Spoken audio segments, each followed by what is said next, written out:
Alright, hello everyone. Today I'm going to be doing the Xtinemay tag, or better known as Polandbananasbooks, or Christine Riccio, who is an amazing human. I'm not wearing one of her shirts right now because I just got my hair colored and it got on it. And she's really inspirational to a lot of people who not only read, but people who want to review books or even do booktube. She's smart, she's funny, she's bold. Like, I recommend her to everybody. The other day I was just in a bookstore and I recommended her to the lady at the bookstore, and I even showed her a video because she said she just read Six of Crows. So it's really nice to be able to have an outlet where she almost always reads what you've read, unless you're reading this like obscure book, and she almost always has this like crazy hyped up reaction that makes you excited about the book again. So myself and At the Book Reader, who is a YouTuber, I believe her name is Ariana, I'm failing right now because I'm failing, and we created this tag, and I just hope you guys enjoy it because Christine is amazing. Mundane Fools. Tell your worst book scoffer story or book you're irate when people talk bad about. I'm going to do both.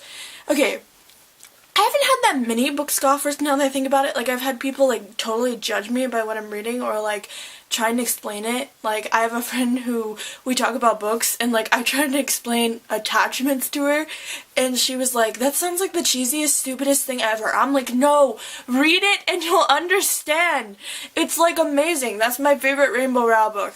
I think the most judgmental I've had is reading like in Stephanie Perkins books in public, because like, yeah, they have these like beautiful covers, but their titles, like a boy in my class picked one up and was like, ew, Anna and the French Kiss, and I read them during musical practice, so it was like all the extras and all the people who were in the show, Beauty and the Beast, are coming. They're like, oh my god, you're reading Anna and the French Kiss, you're reading Lola and the Boy Next Door, you're reading Isla and the Happily Ever After. Oh my god, what is wrong with you? Are you like a romance novel reader?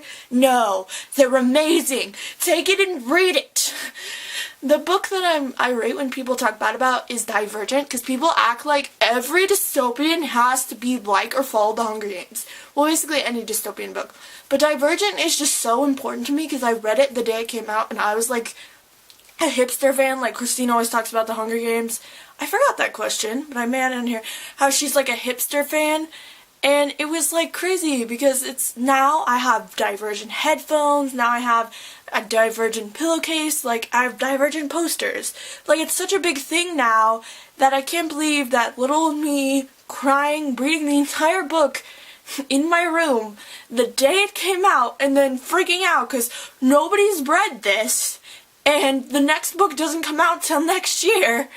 And then waiting and waiting, and I think like, okay, I never got that Harry Potter experience like all these other people have, so I think Divergent was kind of like my big thing. I mean, it's not nearly as big, and it's like people don't allow it to be an entity because of the success of Hunger Games, but I feel like had we seen Divergent first, everyone would be criticizing the Hunger Games, because dystopians have to have some facts that are together because that puts them in dystopians, but that doesn't mean Divergent is the same thing as Hunger Games. That doesn't mean that the selection is the same thing as Hunger Games. They're all in their own field. There may be similarities. Okay, second question is Taylor Swift. Two characters that you admire that are similar. Okay, I'm gonna do real off the wall with this one because I'm trying to answer these questions off the top of my head, and I'm gonna pick Killian Jones from Once Upon a Time, and I'm going to pick Thorn from the Lunar Chronicles. If you haven't read the Lunar Chronicles, then mute this or whatever because it's kind of a spoiler, but it's not. And this is for Cress. But, like, Captain Thorn is kind of, like, really similar to, this is going to sound creepy, but Chris Pratt to me and, like, Killian Jones from Once Upon a Time, because they're both kind of like these suave sailors, and they're both kind of, like, cool and fun, and, like, Killian is kind of like a sailor like him too. I mean, he's not in space, but they're kind of like almost like flirty and all that kind of stuff. Mike the Banana, a character whose motives you found weird or actions you'll never get tired of. I'm not sure we wrote that one correctly because that doesn't sound right. If you haven't seen Christine's Mike the Banana video, it will kill you. Literally go and watch it. The character whose motives I question all the time are like three people. Clary from the Mortal Instruments. What is up with you, Clary? Oh, I just thought of another one. Lena from beautiful creatures. Like, half these books I'm like, you person! Oh, I just thought of another one. Adelina, how she just like, okay, mute this if you haven't read The Young Elites, but in that book, she literally says, like, even though that the man didn't say that if I don't say anything to anyone else, he'll kill my sister, I think that he meant that anyway, so I'm not gonna tell Enzo what happened. Are you kidding me? Makes me want to pull my hair out. And then America Singer is the classic answer for this, because America Singer, I love her. I feel like we're both indecisive, but like, get a grip, America Singer. This one is a pretty cool one. Polandytastic or polandytasticreader. Fave, I'm supposed to say polandytasticopolis. Fave, squad, or characters that you love together. Okay, I haven't finished Six of Crows yet, but I think I'm gonna pick, like, Heroes of Olympus crew, because those, like, couple together are awesome. That, and I immediately thought of the Lux series when I originally wrote this question, because the Lux series is so wonderful. The cast of characters interact so well together. They all have great dynamics. They're all hilarious, but yet they're all, like, real in a sci-fi novel. I mean, I know it's sci-fi or fantasy, but one of those things, and it just feels like they're real people, even if they're, like, aliens. It's really hard to explain. Read it. Okay. Ellen's Dance There. When someone mentions or talks bad about your fave series, or you have to talk about it or you go crazy. This is what Mariana wrote, and it's kind of like Mundane Fools. But I really do get angry when people talk bad about The Great Gatsby, because that's like, it's not a series, but that's like my favorite book of all time, and people are like, well, it's a classic and it's too hard, but they don't get into the meat of it, get into like the descriptions and the story and the symbolism, like the light at the end of each egg, like that kind of thing is just, I eat it up. I've read that book like 50 times. It's so, and I feel like as an American, you need to read it, because it gives you the ideas of the American dream. It gives you the ideas of being rich and poor and what that does to your mind. And it has so much meat and so much texture in it, as well as like the story that'll make you flipping through the book 50 pages and then you'll never ever forget the ending because it made you so mad. But you know that it had to end that way because that's what America and the American dream is like. And you just fall in love with Gatsby even though he's horrible. And it's just something that I will always recommend. I'll probably read it out loud to my children. It's beautiful. I performed it in like speech class and stuff. It's amazing. Paul, a book character you wish you had, a book character sibling you wish you had. I'm a terrible writer.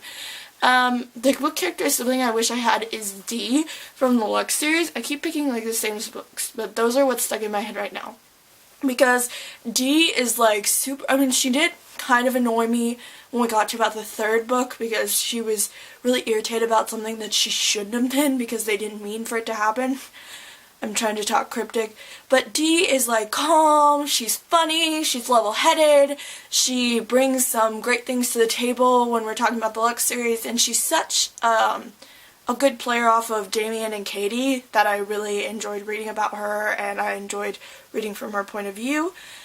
Olivia, a character who is sassier and knows what she wants. Okay, who will not pick Magnus Bane for this? Magnus Bane, like, knows what's up. Magnus Bane is hilarious. He is, like, sassy and sparkly, and, like Christine said, he's, like, the Dumbledore of the Mortal Instruments. He's real, like, I mean, he definitely cares about, like, Clary and Jace, you can see that, but he has his own way of caring about people, and it kind of reminds me of Olivia, because from the sibling tag, Paul and Christine, you can tell they get along. Like, she calls him Polly, and, like, they film videos together. I can't remember one video besides, like, the sibling tag that Olivia and Christine filmed together.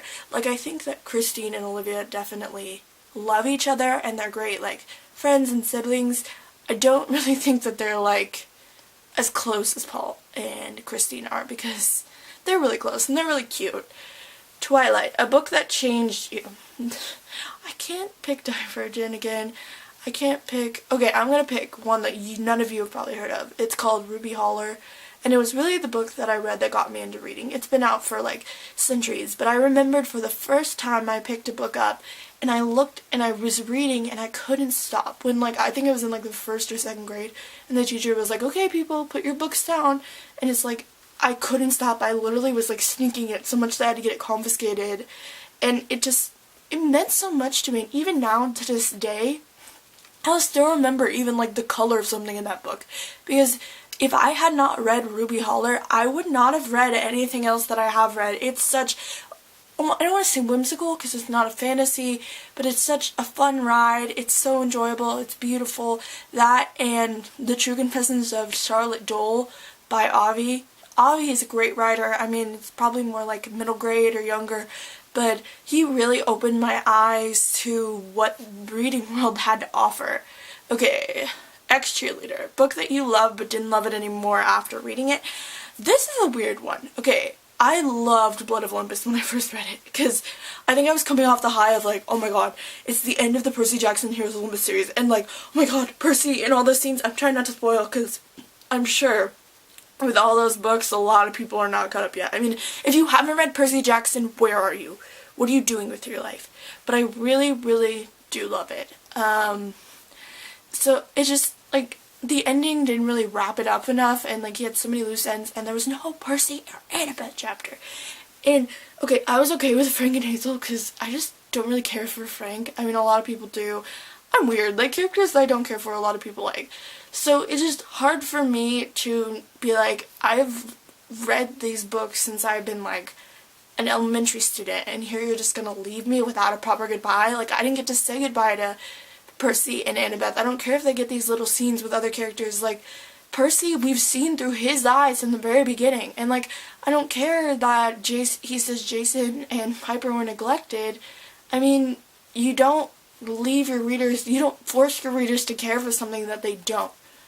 I mean, if you care for it, sure, go ahead and write it, but when you've given like generations someone who's there for them, someone who, like, I've even had friends say this is pretty bad, but they say like, well, I was like depressed, but Percy Jackson got me out of it. I've had friendships come out of this. I've had kids talk to me who wouldn't talk to me before out of this, and you just leave us? You leave us without getting to say goodbye to him? That's just really stupid and really hard. Jace, no last name, because no spoilers. Character, heartthrob, or character everyone loves. Okay. Everybody who knows me and knows my channel knows who the words heartthrob would go for. The great Finnick Odair. Like, there's no one who's going to outbeat him. He's smart, he's funny, he's a total package. He's been through so much. He's still alive. Contrary of whatever you hear, whatever you read, I'm walking out of that scene in the movie. Like, I really, really, really love Finnick, and especially what he stands for and what he believes in, and a lot of people may think he's like corrupted or whatever, but I love Finnick Odair. Which, by the way, speaking of siblings, well, she's kind of my sister, like, was immediately when she watched the movie, she was like, I hate this Finnick Odair guy, I don't trust him. I was like, I'm going to hurt you, and I'm going to, like, skin you. At least I don't have to fight her for him. And our last question is falling books. A series or trope that you try to like but find very annoying. I hate... Okay, this is not as much anymore, but it kind of is. Like, people talk about how annoying that the independent woman is, but I hate how even if she's an independent woman or she's bold or whatever, she always has to find a man. Like, okay, sometimes I love reading romance. I am a shipper. I said shipper with S-H-I-P-P-E-R.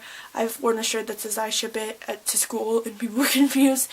It's just, like, at some point, what message is that teaching kids? Like, at the same time, yeah, you can be an independent woman, but to be a perfect one, you still have to marry somebody, or that kind of thing. And even though I love the independent woman, I kind of want to read some books from a guy's point of view, because I feel like I know how a girl's mind works, but a boy's mind, I don't know. And I want to be able to, because that's one of the things I love about reading. I love being able to escape my world and be able to see, like, we just read Kill a Mockingbird, so to see the world through someone else's skin. So I love to see the world through, like, Lincoln is the only one I can come up with right now. Why is there no boy characters? I'll probably come up with some later, but I really think that at that point we need to even it out a little more, because yeah, I love these beautiful women who are, but I'm like, look at the little boys who, like I was when I was a kid, they feel like they're not represented, or they feel like they don't have any books to read about them. This got really deep and like really ranty, but the idea of talking about a Christine and a Christine tag is crazy to me. So I hope you guys do this tag. I would love any of my friends. The book reader should have her own video up, and she might tag people, but Lala Lauren, Sarah Ella. I really want Christine to do this because I want her to know how much I care about her and how amazing she is to be able to do this tag for her and be able to watch her videos, because it really is a privilege.